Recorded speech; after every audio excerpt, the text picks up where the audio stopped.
Netflix is probably the best $9 to $15 you could spend on entertainment right now. But in a year, it might not have the bounty of content it once did. I don't feel so good. I don't want to go. I don't want to go, sir, please. And even worse, to watch all the same content you did before, you're gonna have to spend a lot more money. No! God, please, no! No! No! The golden age of streaming is coming to an end, and we're now entering the subscription era. An era that might cost more and require way more effort than cable ever did. Netflix is considered by many to be the best thing to happen to TV because it improves on all the things that TV already was. When TVs first entered households, content was beamed down into your living room for free. This was mostly made possible thanks to advertisers paying to put commercials in between the shows. But we moved from analog to digital, from free TV to pay TV. At first, it seemed like paying for cable would get you out of having to sit through commercials, but that didn't last for long. By 1981, even pay channels had ads, and despite this increase in advertising time and revenue for the cable companies, prices for consumers kept going up.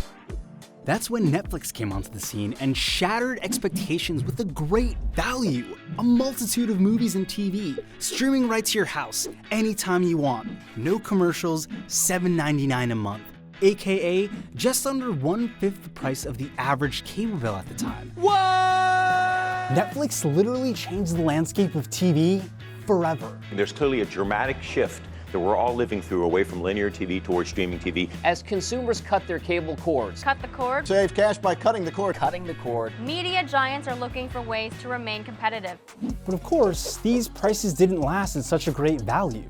Prices overall have risen for both Netflix and cable, and lots of other competitors have popped up in the streaming game since 2012. This trend is only going to continue as projections say that all major networks will have streaming services by the year 2022. That's too much, man! That means all your favorite content is no longer going to be consolidated into one or two places, but instead scattered across many different apps and many different subscriptions. AKA, we're exiting the golden age of streaming and entering the subscription age. And the most prominent evidence we have of this is Disney's streaming service, or should I say Disney's 3 streaming services. Thanks to Disney's acquisition of Fox, it means they're now going to have a 60% stake in Hulu, which they're no doubt going to use to their benefit. And the big shift here is that all that content is going to be pulled from Netflix and will be exclusive to their platforms. And you can expect that other companies are going to follow this same trend because exclusivity is the real name of the game here. It's the only reason that people buy into alternative streaming services. How much are viewers going to go to a platform because of a show they can't get anywhere else? That's what people are coming for. They're coming for content that you can only get in that particular location. So let's do some real math, based off of a hypothetical scenario regarding my life. For cable plus internet in NYC, I pay $79.99 plus $12 for the cable box, plus taxes every month for a grand total of roughly $99 a month.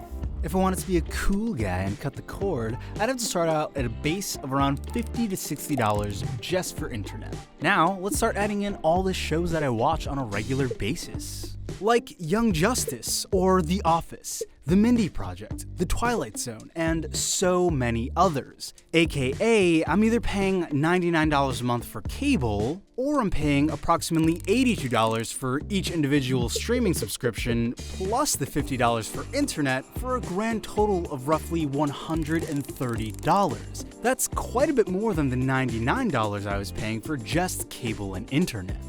And that's not even including watching the weather, or the news, or my guilty pleasure Sunday episodes of Tiny House Hunters. Of course, there are ways to save money with these options. I love movies and TV, so in my hypothetical scenario, I want to watch all of the things. But for you, this might be different. If you were to keep yourself on a strict content diet, or if you subscribe to ad-supported or lower resolution options, your wallet might come out winning. But you will be losing out on all that same content that you used to be able to watch under one package. With all that said, streaming is still the technically superior option to cable. It's easier to upgrade, it's easier for consumers to control, and it's going to breed better content because everybody's going to be fighting for your eyeballs and your money. But there are trade-offs. Inevitably, there's going to be way too much content to go around, so we're all going to need to be way more selective in terms of what we watch. That also means that we're going to have to be way more responsible in keeping track of how much money we're paying and to what services, because just like cable, these prices will rise. Streaming was supposed to be this cheaper, sleeker alternative to cable, yet as it grows and changes, it's starting to resemble the systems that came before it. So in the battle between streaming versus cable, it seems a lot like the more things seem to change, the more they actually stay the same. It feels like this subscription-packed future is inevitable, but do you think it's a good or a bad thing? Sound off in the comments below. If you like this video, give it a thumbs up. And if you want to see more of similar content, subscribe to Cheddar and make sure to hit that notification bell to get alerted to all our newest videos.